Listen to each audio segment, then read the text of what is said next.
costarricense no se hacen responsables por las opiniones emitidas en este programa. Es tiempo de tender la red democrática y mostrar la Costa Rica del futuro hacia la cual debemos caminar. Con ustedes, Jonathan Prendas, aquí por CRC 89.1 Radio.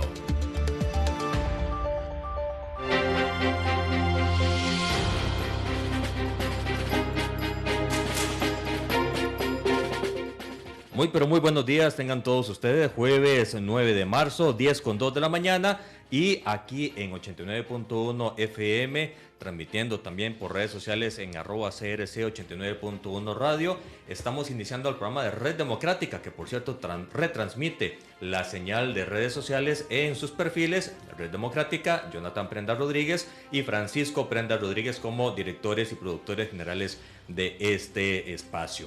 Espacio que permite conocer muchas de las oportunidades del país, muchos de los retos del país.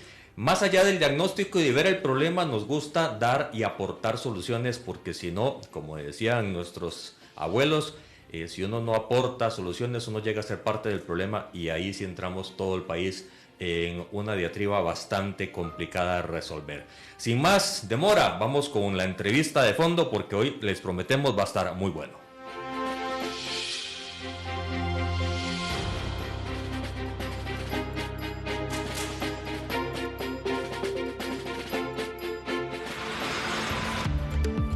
Red Democrática presenta Faro Nacional.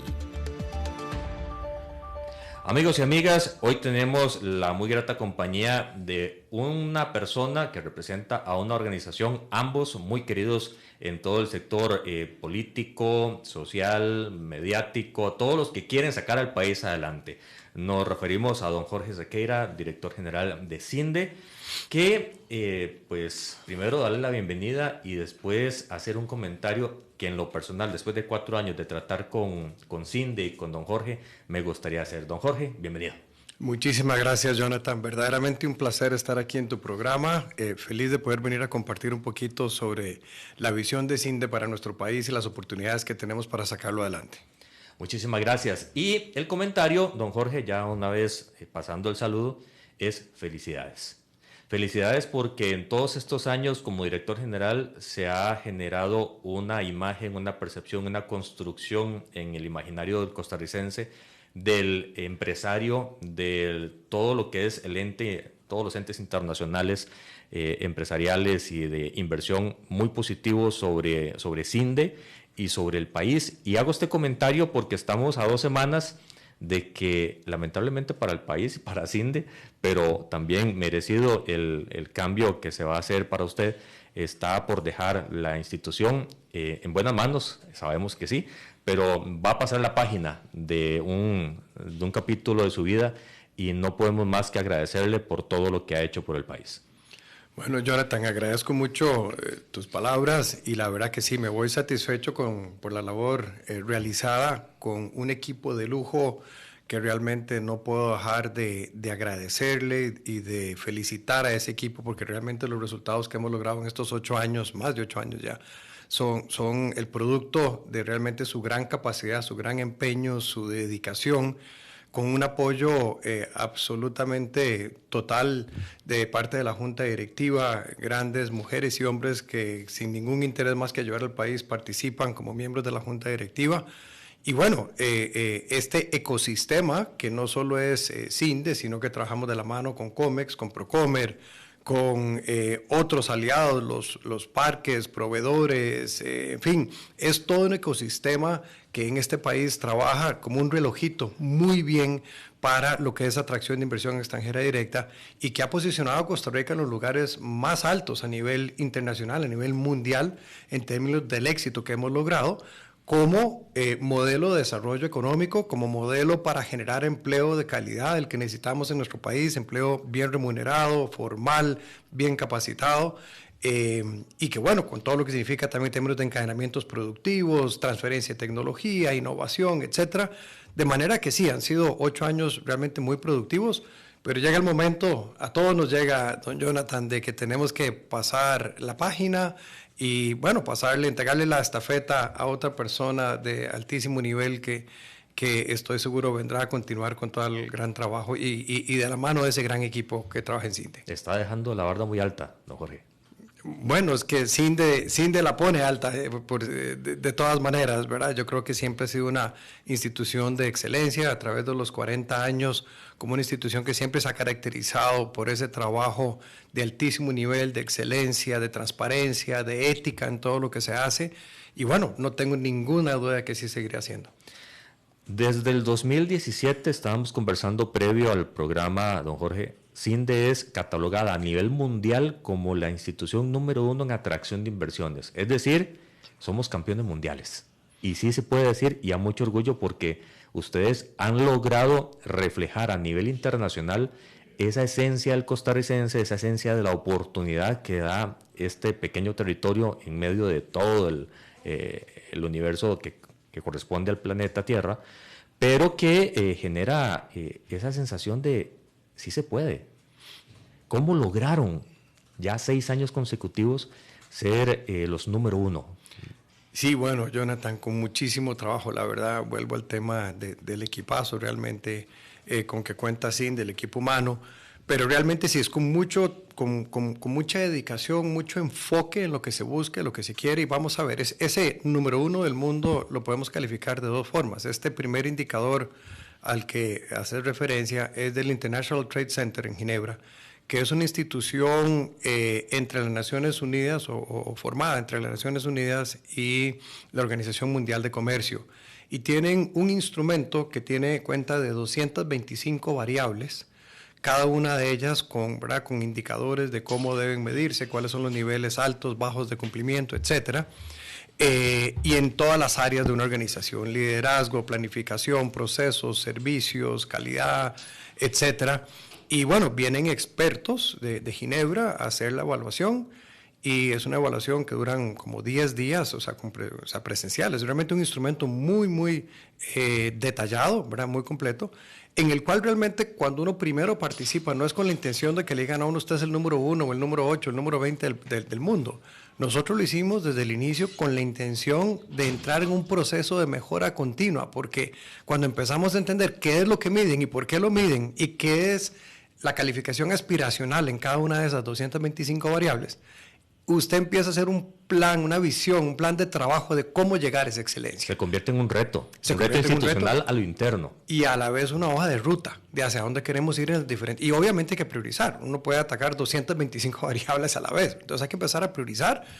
Y bueno, eso fue lo que hicimos con el apoyo de todos los diferentes departamentos, las gerencias y, repito, con el apoyo siempre decidido de la Junta Directiva. Nos embarcamos en esa tarea y desde el 2017 logramos la calificación más alta que había logrado ninguna agencia de promoción de inversiones en la historia del instrumento, que fue en ese momento 85.7, si mal no recuerdo, pero todos los años la hemos venido subiendo. Todavía el año pasado logramos 95.5, una cosa así, que no, por muchísimo, es la calificación más alta en la historia de este instrumento. Entonces yo anticiparía que probablemente CINDE se mantenga en ese lugar de privilegio durante algunos años más. Y luego el otro indicador que es muy importante, que es ya de un resultado en sí, es que por 2 medios internacionales, ambos de Londres, ya también hemos 2 años consecutivos quedado como el país que, de acuerdo al tamaño de su economía, ha atraído la mayor cantidad de proyectos de inversión. Es más, 15.4 veces más, de acuerdo al tamaño de su economía, que el promedio del mundo. O sea, es muy alto. Eso es altísimo, ¿verdad? Y como bien decía Jonathan, esto es lo que nos dice a todos los costarricenses, que sí podemos ganar campeonatos mundiales, ¿verdad? Definitivamente que se pueden ganar campeonatos mundiales cuando hay dedicación, cuando hay capacidad, cuando hay realmente esa visión de lo que se quiere lograr, ¿verdad? Entonces, la verdad es que sí, yo creo que se han hecho las cosas bien en este campo. Quiero volver a repetir que esto no lo hemos hecho solos, ¿verdad? Una de las el equipo gerencial es impresionante el que tienen ustedes. El equipo gerencial es de lujo, realmente es un equipo de lujo, pero además las alianzas que tenemos, ¿verdad? Con Comex, con Procomer, con todos los proveedores de servicios que tenemos en este país de primerísimo nivel, de clase mundial, ¿verdad? Los parques, los centros de oficinas, etcétera, son los que hacen posible esto. O sea, es decir, CINDE solo no podría jamás. Si es tan marcada la ruta del éxito que tiene CINDE, que es un ente junto con Procomer de lujo que tiene el país, ¿por qué le cuesta tanto a Costa Rica, a la institucionalidad de Costa Rica, seguir la ruta que ustedes saben que es la idónea para atraer inversiones? Y me refiero a educación, me refiero a simplificación de trámites, me refiero a infraestructura, me refiero a tecnología, todo el engranaje y el ABC del ecosistema está muy bien marcado, don Jorge. Entonces, ¿por qué a la institucionalidad nacional, al ser costarricense, a la mentalidad tica, le cuesta tanto creérsela y ascender en ese propósito?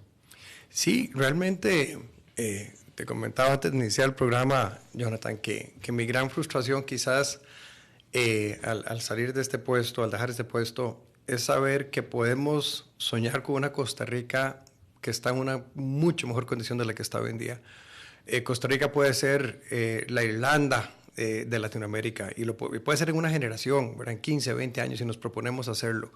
Y ahí está la fórmula. De hecho, propusimos a la nueva Asamblea Legislativa y a este gobierno un documento de más de 280 páginas con 9 áreas de intervención urgente que consideramos necesarias para lograr esa visión de un país desarrollado y más equitativo, con oportunidades en todas las regiones del país. Ahí está la fórmula, ahí está la hoja de ruta, sí se puede hacer. Pero bueno, cuando tenemos la mentalidad del no se puede y uno llega a solicitar permisos y trámites y cosas para lograr las inversiones y entonces no se puede y son trabas.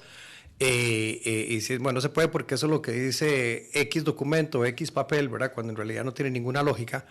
Bueno, es un tema ya también de mentalidad, realmente, Jonathan. Yo creo que en todas las áreas tenemos que hacer una transformación, para empezar, mental, de qué es lo que queremos y cuál es el país que queremos y que nos queremos soñar, ¿verdad? Bueno, y enfocarnos todos alrededor de esa visión país.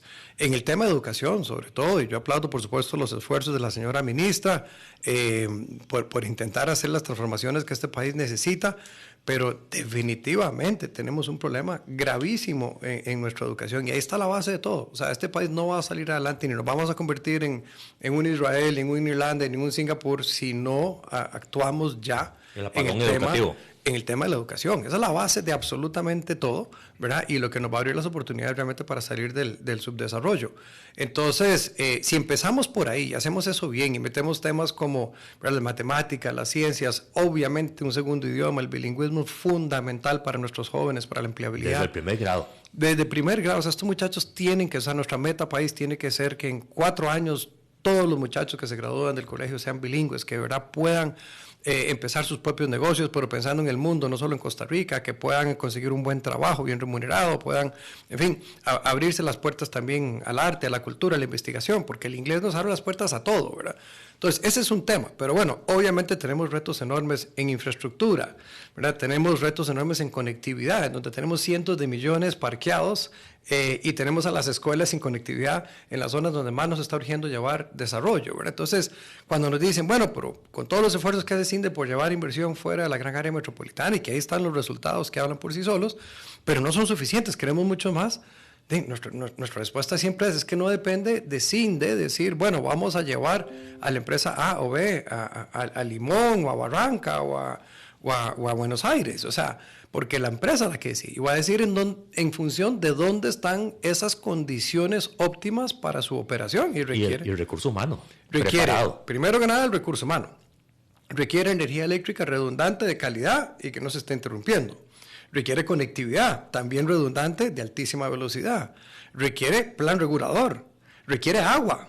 Es decir, todas estas cosas básicas que estoy diciendo, tristemente no las tenemos en esas comunidades. Jorge, pero estamos hablando de lo recontrabásico del desarrollo de un país. Totalmente. Y fuera de la gran área metropolitana, y en algunas partes dentro de la área metropolitana, tenemos esos grandes vacíos. Entonces, ¿cuál es el problema? Que el modelo político se enfatiza en lo que ideológicamente quieren, obviando lo técnico, o que estamos hablando de dos universos totalmente diferentes que no logran empatarse entre sí. Sí, bueno, yo creo que definitivamente sí hay un tema ideológico, por ejemplo, en el tema de educación, sin ninguna duda, y lo vemos a nivel universitario, por ejemplo, ¿verdad? En donde claramente las oportunidades para el país y para las personas, para los individuos, para nuestros jóvenes, están en las áreas del STEM, ¿verdad? Las ciencias, las matemáticas, las ingenierías, etcétera, y seguimos dedicando los recursos que hace 40 años se dedicaban, ¿verdad?, proporcionalmente a otras carreras en donde los jóvenes salen después de 4 o 5 años de estudios y no tienen oportunidad de trabajar. O sea, como forma que hay un sinsentido. Y ciertamente aquí está el tema ideológico presente, ¿verdad? Entonces, y eso aplica realmente a muchísimas de las otras áreas que estamos hablando. Pero en definitiva, sí, nosotros lo que hemos venido haciendo, volviendo al tema de Fuera GAM, que es una prioridad nuestra desde hace ya 8 años, ¿verdad? Desde que empezamos con la primera visión estratégica que hicimos hace 8 años, una de nuestras prioridades era llevar Fuera de GAM, pero insisto, es que no es que CINDE les dice a las empresas a dónde van a ir, ellas van a escoger. Entonces nosotros lo que hemos hecho es trabajar de la mano con las comunidades en todo el país, en todas las costas y fronteras de este país, con las municipalidades, con los grupos privados, también con los sectores académicos en estas regiones, para primero articular, hacer una visión y hacer lo que se llama ese gap análisis, esa diferencia entre lo que buscan las empresas y la realidad, para que entonces estas comunidades puedan organizarse y empezar a llenar esos vacíos, ¿verdad? En los diferentes temas. Y hay resultados positivos, hemos generado muchas empresas, o sea, mucho empleo, hemos logrado que vayan en estos años más de 30 empresas a estas regiones fuera de GAM. Insisto, no es suficiente, quisiéramos que fueran no 30, sino 100 o 200, ¿verdad? Y esperemos que en estos años que le quedan a este gobierno, que ha dicho que le va a dar un gran enfoque a este sector, logre esa articulación necesaria, pero realmente que logremos esos resultados concretos en infraestructura, en agua, en electricidad, en conectividad, que son los que van a habilitar entonces la inversión, porque sin eso realmente vamos a seguir logrando inversión casi que exclusivamente en el sector agrícola y agroindustrial. Y simplificando las decisiones. Está bien los trámites, quitar tanto papeleo, tanto requisito, pero al final de cuentas también simplificar la toma de decisiones de quien al final pone la última firma. Me parece que es importante porque a veces es muy lenta la burocracia en este país. Sí, Jonathan, definitivamente nosotros tratamos de simplificarle un poco la vida del inversionista extranjero, ¿verdad? Hacer un poquito, si se quiere, como de colchón, ¿verdad? Entre esa tramitología y la empresa, ¿verdad? Para que se les haga más sencillo.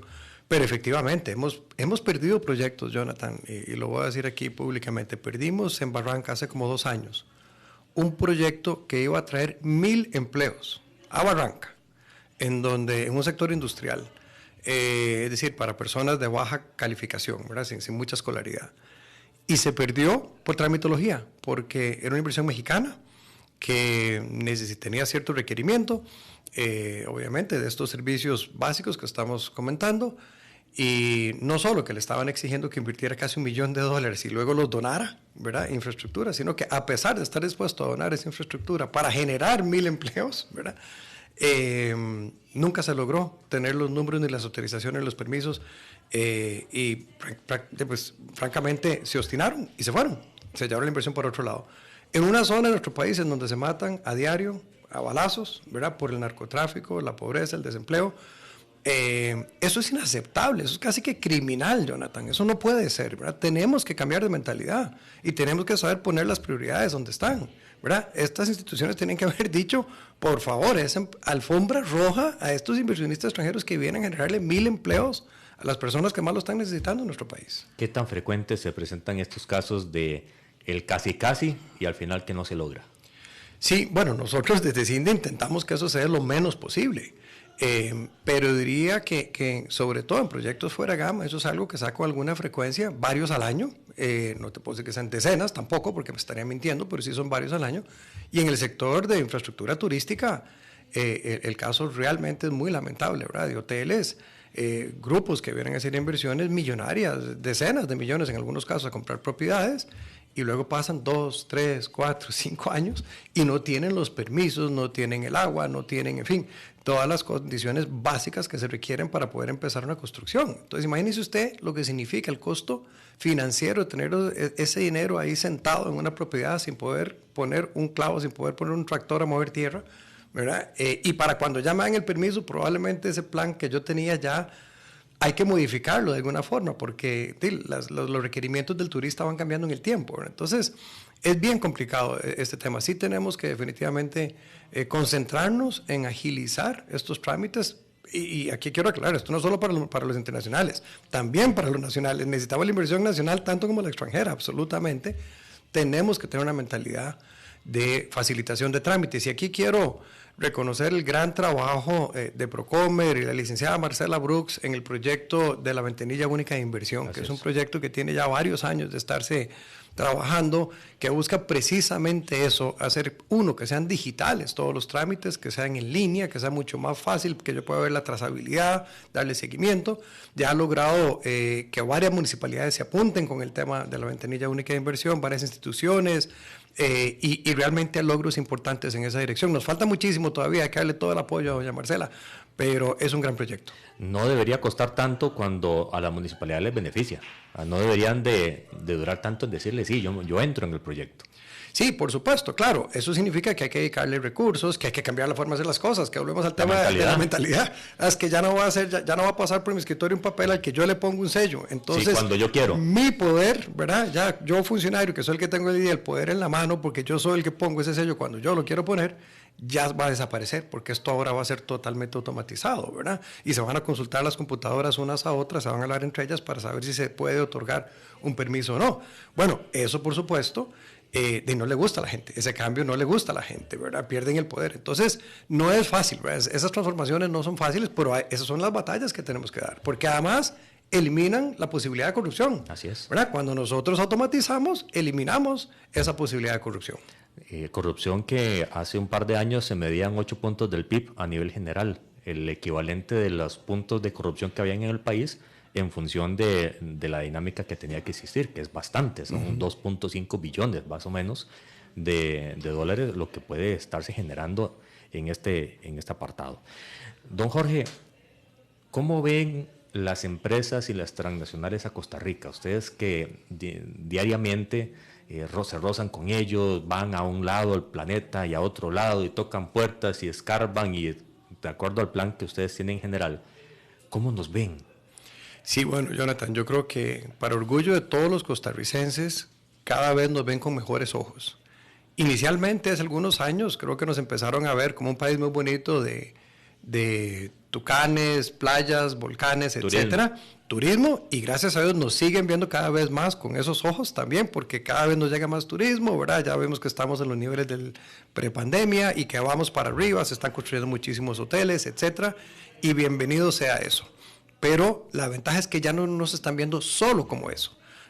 Cada vez más, y con la presencia de más de 400 multinacionales en nuestro país, que emplean a casi 200,000 personas directas, ¿verdad? En las áreas de tecnología, en las áreas de servicios corporativos, en ciencias de la vida, patentando aquí nuevos productos de dispositivos médicos, etcétera, etcétera. Ya Costa Rica también es vista con los ojos de un país donde se puede venir a hacer aquí negocios por la calidad de nuestro talento humano. Ya eso está totalmente posicionado. Entonces, nuestra propuesta de valor, que se basa en las 3 P's, de las personas, el planeta y la prosperidad, es una propuesta muy, muy sólida, Jonathan, porque las empresas del mundo cada vez más andan buscando precisamente esas 3 P's. La P de personas, por supuesto, fundamental, el talento humano. Ya las personas no tienen que ir a buscar los trabajos, ahora los trabajos vienen a buscar a las personas, ¿verdad? Entonces, las empresas van a venir donde encuentren ese talento de calidad y Costa Rica lo tiene. Necesitamos mucho más, ¿verdad? Volvemos al tema de educación. La segunda P de planeta cada día es más importante. Vemos cómo ya a nivel internacional, ¿verdad? Sobre todo Estados Unidos, Europa, etcétera, las obligaciones que tienen de hacer reporte en los temas de sostenibilidad, ¿verdad? Como su huella de carbón, temas de género, etcétera, y los compromisos que tienen estas empresas, ¿verdad? Que hacen públicos esos compromisos con metas muy concretas en temas de sostenibilidad, nos ayuda como país a que vengan a operar un país que es comprometido totalmente con estos temas. Entonces, por ejemplo, el tema que tenemos una red eléctrica absolutamente renovable y limpia, ¿verdad? 99.5, significa que pueden venir a operar aquí con solo conectarse a nuestra red eléctrica, ya son en términos de consumo eléctrico carbono neutral, ¿verdad? Y esto es algo que no lo pueden decir muchos países del mundo, ¿verdad? Pero además tenemos un 58% de cobertura forestal, el 6% de la diversidad del mundo, aquí en 0,03% del territorio, etcétera. Ese posicionamiento es también fundamental y cada vez más las empresas lo están valorando. Y la tercera P de prosperidad, que tiene que ver con ese ecosistema al que he hecho referencia ya en un par de ocasiones, de cómo competidores incluso globales aquí en Costa Rica vienen y son más bien aliados para buscar un ecosistema más próspero para todos. Entonces, en desarrollo de talento, en infraestructura, en condiciones laborales, en norma en normativa, que es un tema que don Jonathan nos ayudó muchísimo durante los 4 años que fue diputado, etcétera, ¿verdad? Y colaboran con los gobiernos locales, con el Ejecutivo, con la Asamblea Legislativa, con la academia, etcétera, ¿verdad? Se da este ecosistema de prosperidad que busca realmente una mejora continua para todo el sector. Entonces, esa fue una respuesta larga a la pregunta de cómo nos ven desde afuera, pero sí, esa propuesta de valor de las 3 P's, personas, planeta y prosperidad, es muy, muy sólida, muy potente, y está logrando los resultados que vemos ahí de 8 años consecutivos, de récord de proyectos, de récord de empleo, ¿verdad? Llegando incluso el año pasado, como anunciamos hace unas semanas, a 25,000 empleos brutos generados en el 2022. Eso es mucho. En un momento en el que hay casi 300,000 personas sin trabajo ahora. Vámonos a ese dato que me está dando de 300,000 personas sin trabajo, que pueden ser más con los desalentados. Así es. Un poquito más, bastante más. ¿Cuál es ese faltante de personas capacitadas en ciberseguridad, en la parte tecnológica como tal, que hay en este momento? ¿Y cuál es el mercado que podemos ofrecer como talento humano para poder suplirlo? ¿Calza? ¿Es más? ¿Es menos? Sí, bueno, aquí lo que tenemos realmente es un caso lamentable, digamos, en donde hay más bien, no solo no calza, sino que hay un descalce total, ¿verdad? Nosotros todos los años hacemos un estudio de los puestos que podríamos generar si tuviéramos el talento humano, pero que no los podemos generar, a través de encuestas detalladas que hacemos con cada una de las empresas, y es una muestra, porque no el 100% contestan, y entonces nosotros sabemos cuántos puestos se pudieron haber generado en cada una de las diferentes áreas, ¿verdad? Por ejemplo, en desarrollo de software, en analítica de datos, en ciberseguridad, en inteligencia artificial, en finanzas, en contabilidad, en fin, en operarios de dispositivos médicos, etcétera. El número el año pasado fueron, en el 2022, más de 26,000 plazas que podríamos llenar si tuviéramos el talento. Y tenemos el detalle de cada uno de esos puestos. Hemos desarrollado rutas de aprendizaje para cada uno de esos, porque ya las empresas no requieren que estas personas tengan una maestría, un doctorado en estas cosas. Lo que buscan son certificaciones técnicas, ¿verdad? Entonces, nosotros podemos ayudarle a los jóvenes en cuestión de 6, 8, 12 meses, dependiendo de cuál especialidad técnica le guste, lograr esa empleabilidad. Todas, eso sí, Jonathan, todas requieren de un nivel avanzado de bilingüismo. O sea, si hay un consejo que podemos darle a los jóvenes que ahorita están buscando oportunidades de trabajo, el primero, número uno, no lo piense, hoy mismo vaya y busque alguna opción de aprender inglés. Incluso en nuestra plataforma, Future Up, pueden entrar y ver ahí muchas opciones. Hay hasta gratis, hay pagadas, hay becas, etcétera, para el aprendizaje del inglés. Y tenemos 50 rutas de aprendizaje en esta plataforma. Pueden googlear Future Up y ahí les va a aparecer esa plataforma. ¿En qué consiste? Es una plataforma que utiliza la inteligencia artificial para perfilarme a mí como candidato a un puesto, digamos, y basado en lo que yo he estudiado, si es que he estudiado, si no he estudiado también lo voy a decir, ¿verdad? La experiencia o no que tenga, pero sobre todo me hace algunas preguntas que ayuden a perfilarme a mí mi personalidad. Y entonces si me oriento más hacia por ejemplo, hacia algo creativo, digamos, como mercadeo digital o animación digital o videojuegos, este tipo de carreras, o si soy más bien más matemático, o si soy más estructurado, o si voy más hacia las finanzas, y basado en eso, me ofrece diferentes rutas de aprendizaje, y ahí están todos los cursos que se pueden llevar en línea, híbridos, etcétera, si tienen costos, si no, para que las personas puedan escoger alguna de esas rutas con las que se sientan cómodos y desde sus casas prácticamente capacitarse para la empleabilidad. Pero sí o sí, el nivel del inglés es muy importante, porque todas estas empresas están aquí no para brindar servicios al mercado local, sí, están aquí para brindar servicios y productos al mercado global. Y eso significa que el dominio de ese segundo idioma sí es fundamental. Ese proceso de la capacitación, de la educación con la STEM, ¿qué tan fortalecidos estamos en este momento? ¿Qué tan sólidos estamos o qué tanto nos falta?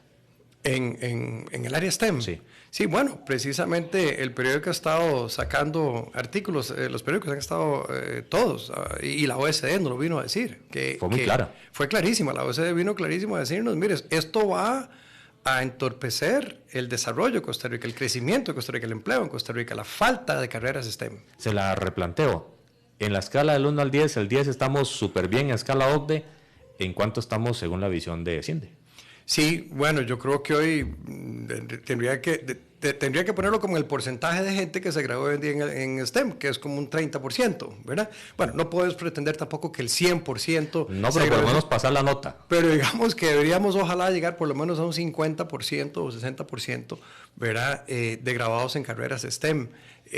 O relacionadas a las carreras STEM, ¿verdad? Porque, por ejemplo, contabilidad y finanzas no son reconocidas como carreras STEM per se, pero si yo tengo un segundo idioma y además tengo habilidad para, por ejemplo, si soy financiero, pero puedo manejar las hojas de Excel o puedo manejar la RPA, robótica, ¿verdad? Para automatizar procesos financieros y contables, bueno, ya eso me califica para estos trabajos inmediatamente, ¿verdad? Entonces, lo importante es buscar, ¿verdad? Para los jóvenes, jóvenes de todas las edades, porque también los de ya más de 40 veces les toca reinventarse, ¿verdad? Aquí no queda de otra. Buscar esas habilidades técnicas y blandas que están buscando ahora las empresas. Ya no es como le tocó a mi generación, que uno sacaba su título, tenía algunos estudios superiores, etcétera, y con eso pensaba uno que se iba, ¿verdad? Para el resto de vida. Ahora ya eso no es así, hay que estarse reinventando, pero ahí están las herramientas, ahí están las plataformas, es cuestión de arrollarse las mangas y hacerlo.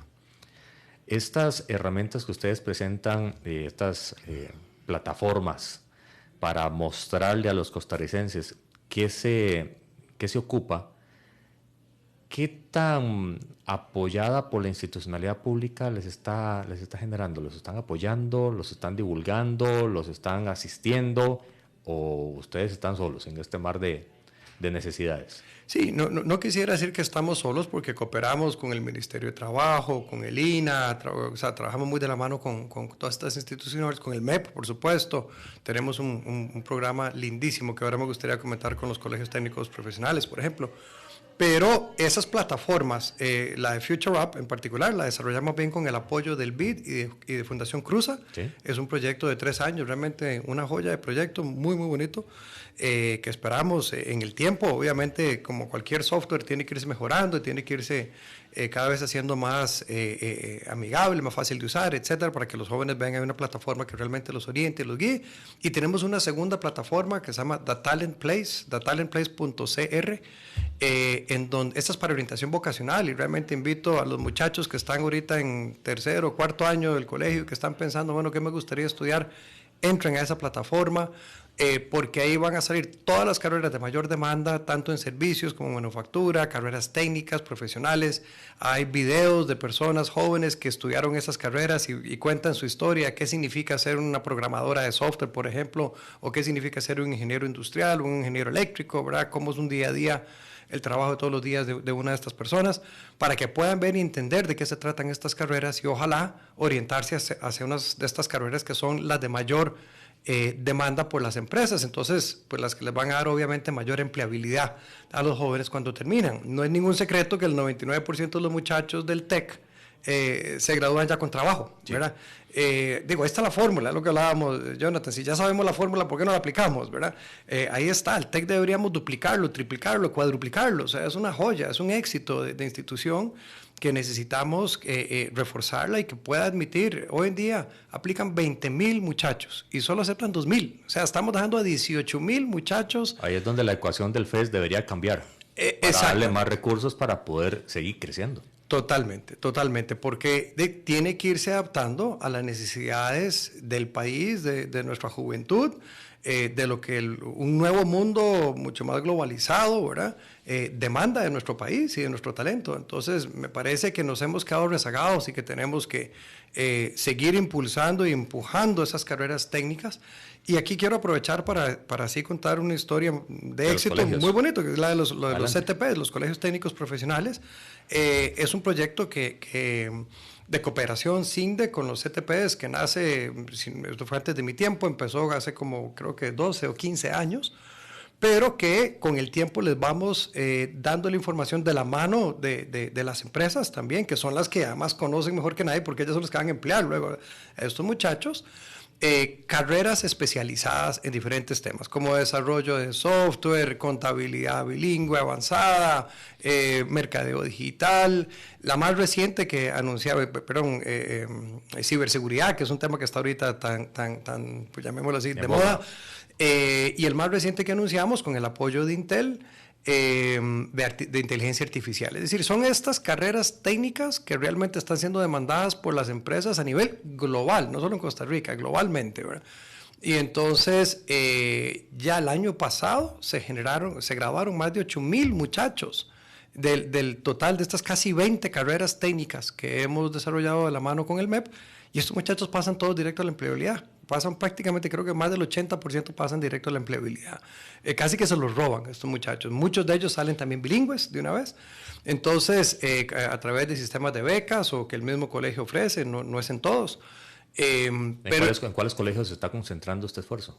En realidad están por todo el país. La ventaja es que una vez que entra la currícula, ¿verdad?, de un determinado programa, ya cualquier colegio técnico en el país puede optar por ofrecer también esa especialización, pero claro, va a depender de que tengan los instructores, etcétera. Entonces, no es que todas están en todos, sino que algunos se han ido concentrando, pero lo bueno es que sí están por todo el país, ¿verdad? Entonces, un muchacho podría estudiar ciberseguridad en Liberia, por ejemplo, ¿verdad?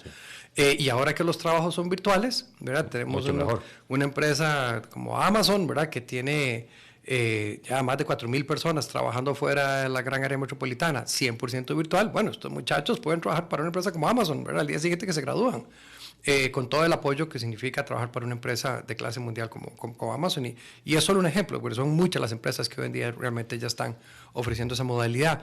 Entonces, sí lo quería resaltar como un caso de éxito y de que es posible esa cooperación, ¿verdad?, público-privada, en este caso una institución como el MEP, ¿verdad?, que se sienta con empresas multinacionales, como el ejemplo que acabo de dar de Intel, pero han sido muchas las que a través de los años han cooperado en los diferentes temas. Y se dejan ayudar.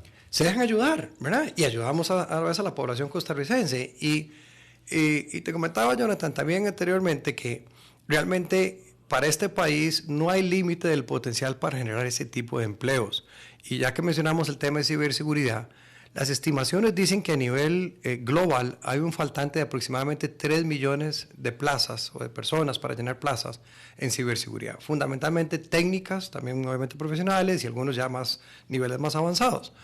Pero si tomamos toda la población económicamente activa de Costa Rica de hoy, ¿verdad?, que son 2.3 millones, y la capacitamos todos en ciberseguridad, todavía no llenamos ese vacío que podemos desde Costa Rica llenar. Es decir, aquí no hay límite. Aquí nosotros podríamos generar decenas o cientos de miles de empleos en todas estas carreras de alta demanda global, ¿verdad?, porque ya las empresas nos tienen en el mapa y quieren venir a contratar más aquí. Entonces, ahí está la fórmula, Jonathan. No tenemos que estar buscándola en otro lado. Ahí está. Podemos realmente ayudar a nuestros jóvenes a tener un mejor futuro. Don Jorge, ya hemos estado hablando del pasado con CINDE, del presente y de todo lo que tienen que hacer ustedes para atraer inversiones y generar esa confianza y ese trabajo en equipo con la institucionalidad del país. Hablemos de aquí al futuro.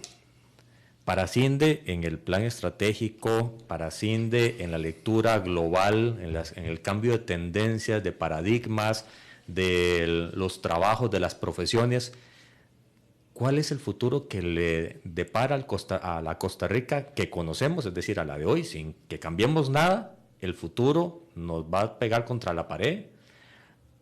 Y si cambiamos y empezamos a hacer las cosas, a transformar esa burocracia en simplificación y facilitación de decisiones para que todo lo que ustedes señalan como el faro de ruta se haga, ¿cuál es el futuro que nos espera? Hagamos las dos rutas sin hacer nada y aplicando los cambios que ustedes señalan y generan de toda la experiencia que tienen internacionalmente.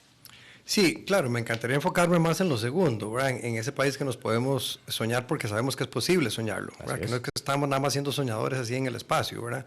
Pero evidentemente si no cambiamos de rumbo, ¿verdad?, vamos a seguir generando mayores desigualdades, vamos a seguir con altos niveles de desempleo, El alto nivel de desempleo significa, obviamente, pobreza. Pobreza significa narcotráfico, significa violencia.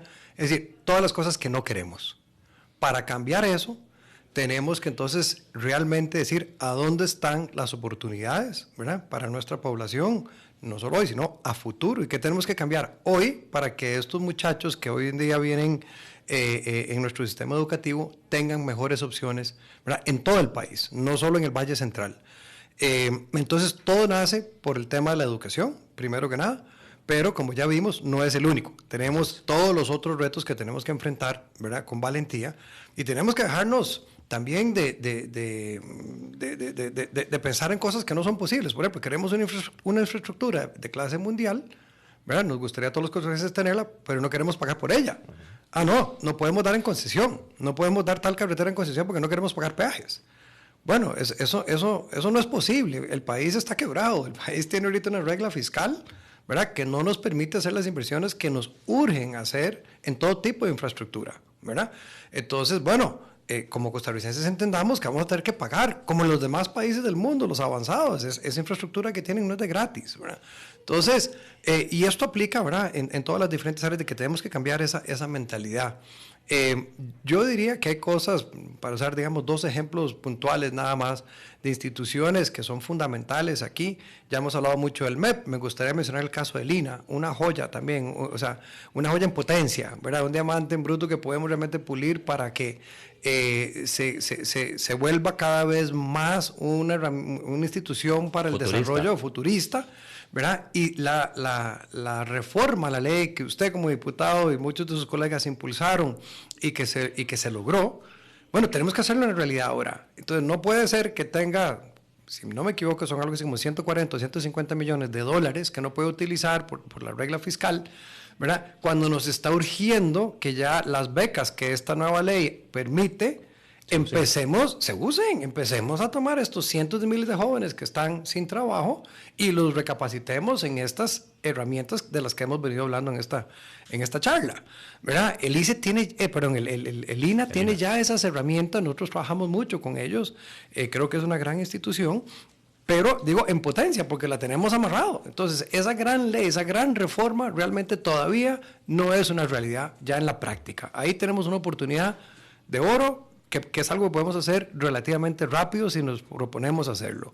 Me parece que el Ministerio de Trabajo también es una institución fundamental, obviamente, para nuestro país, que también puede dirigir recursos hacia estas capacitaciones, y tiene recursos.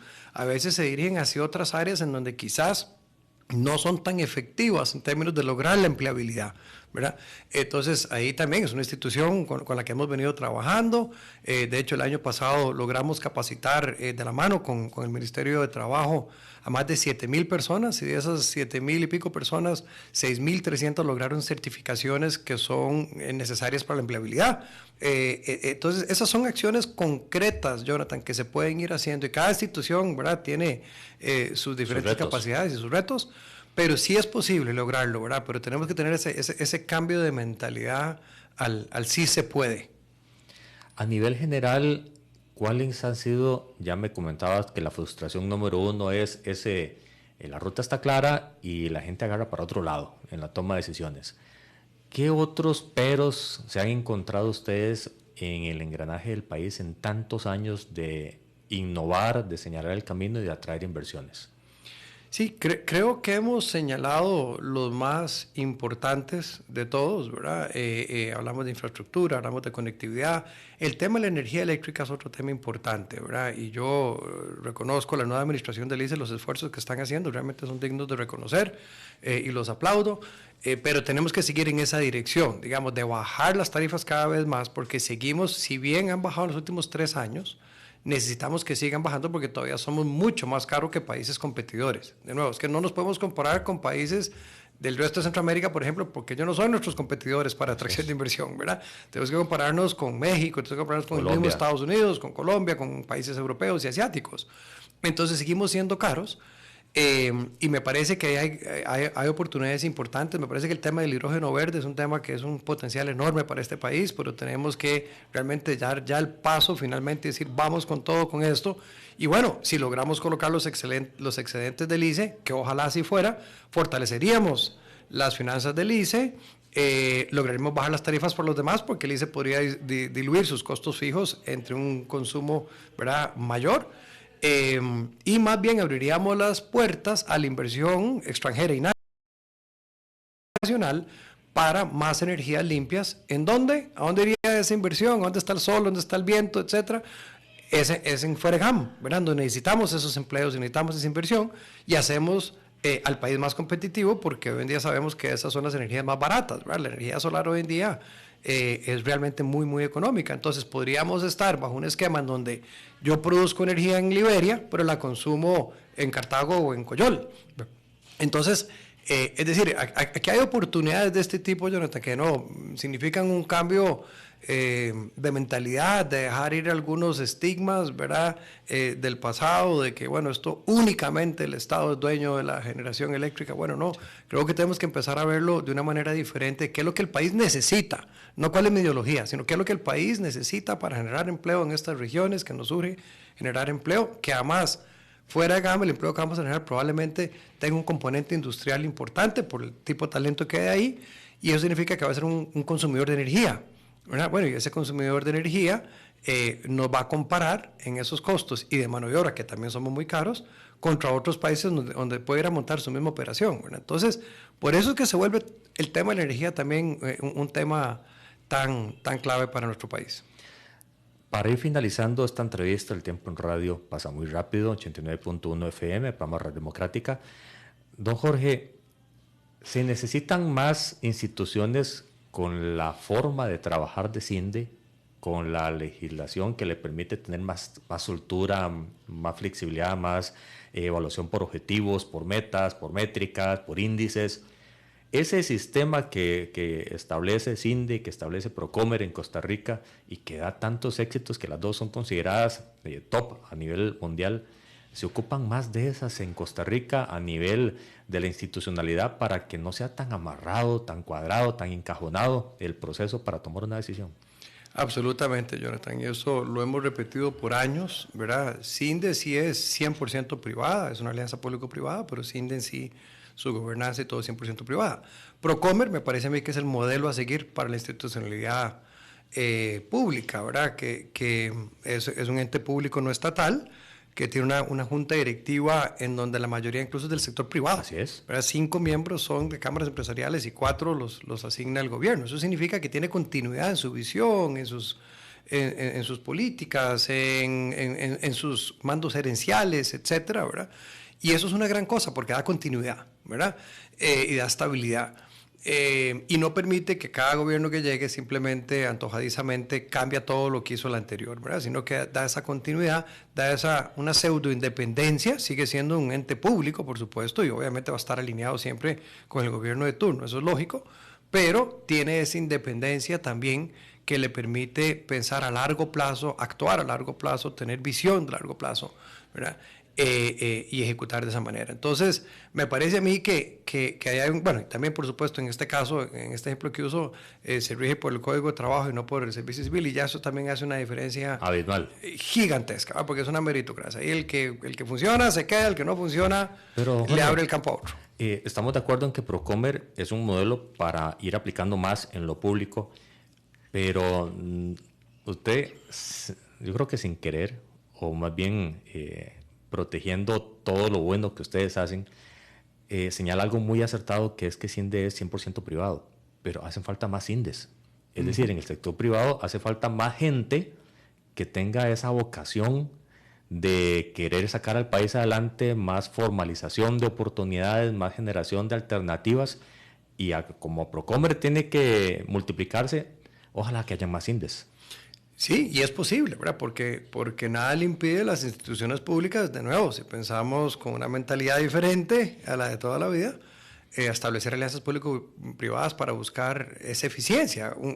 Yo creo que un buen ejemplo de eso que siempre se ha resaltado es el caso de la Caja. Así es. ¿Verdad? Y en donde todos los que hemos sido algún EWIS operado por una empresa privada, la eficiencia que uno ve ahí y el servicio que le dan uno ahí, ¿verdad? Realmente uno lo agradece, ¿verdad? Y uno lee las historias de éxito en otros casos en donde no, las historias de error, perdón, en otros casos en donde lamentablemente no es así, ¿verdad? Entonces, yo creo que en todos los campos hay oportunidad. Y voy a decir algo aquí totalmente loco, hasta en la educación debería haber esa oportunidad. ¿Por qué no que el gobierno dijera, mire, voy a sacar en licitación una región para que me capaciten aquí a 50,000, 80,000 muchachos de primero a quinto durante los siguientes 20 años? Y estos son los requisitos, estos son los estándares mínimos que voy a exigir. Estas las reglas del juego las pongo yo. Las pruebas de PISA, exacto, ¿verdad? Y le exijo y le golpeo la mesa para que me cumpla con eso. Y si no, bueno, pierde el contrato, ¿verdad? Y puede tener multas o lo que fuera. Es decir, en todos los campos es posible buscar ese modelo de alianza público-privada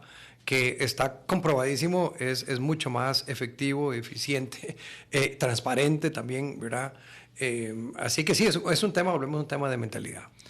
Quedan 2 minutos de programa, don Jorge, y me gustaría regalarle esos 2 minutos para, no sé si va a tener otra oportunidad en medios de comunicación antes de su salida en 2 semanas, pero que le cuente a Costa Rica cuál es esa sensación de dejar a CINDE, de dejar a este hijo que tanto esfuerzo le ha generado y tanta mística ha logrado, y cuál es esa herencia que le pueda generar a las nuevas administraciones, a las nuevas jerarcas de la institución. Bueno, Jonathan, te agradezco mucho el espacio. A mí cuando la gente me pregunta, mira, ¿y qué tal fue tu paso por CINDE? ¿Qué tal ese trabajo? Y yo les digo, te lo contesto de esta manera: ¿qué te parecería tener un trabajo en donde te miden por la cantidad de empleo de calidad que le generas a los costarricenses? Es decir, no puedo pensar en un mejor trabajo en este mundo que el trabajo de CINDE. Un trabajo que se mide por el número, la cantidad y la calidad de los empleos que generamos a jóvenes, a mujeres, en todas partes de este país. Ha sido realmente un tremendo privilegio, un honor realmente. Nos sentimos muy satisfechos, todo el equipo. Aquí nada lo ha hecho nadie solo, esto ha sido un trabajo en equipo, junta directiva, administración, aliados. Y la verdad es que con los resultados que hemos logrado en el 2015, Jonathan, se generaron, me parece que fueron 6,000 empleos. El año pasado, ya te comenté, fueron 25,000 empleos, ¿verdad? Es decir, hemos logrado un crecimiento exponencial en la cantidad de empleo que se genera. El número de empresas se ha duplicado de lo que eran hace 8 años, o sea, es decir, de lo que tenemos acumulado eran 200 empresas, hoy en día son 400. El empleo en los últimos 6 años se duplicó, de 90,000 que eran hace 6 años, ahora son 182,000. Es decir, ahí están los resultados. Y podemos seguir montados en esa bola de nieve, ¿verdad? Pero está en nuestras manos, está en las manos de Costa Rica lograrlo. Esto se trata de talento, esto se trata de tramitología, se trata de infraestructura, se trata de energía, se trata de conectividad. Si hacemos la tarea, Costa Rica puede soñar en grande.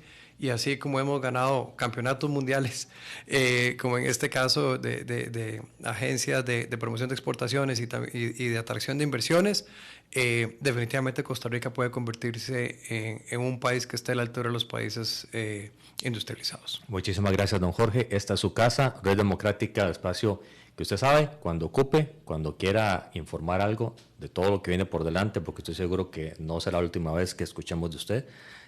Estamos a la orden, y también para CINDE, para las nuevas autoridades de CINDE, para que podamos seguir construyendo juntos la Costa Rica que tanto queremos heredar.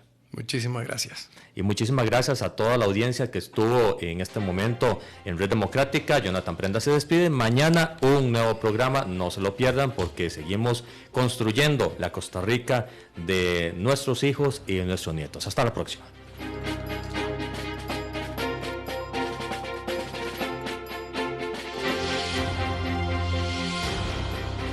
Esto ha sido todo por hoy en Red Democrática. Los esperamos en nuestro próximo programa.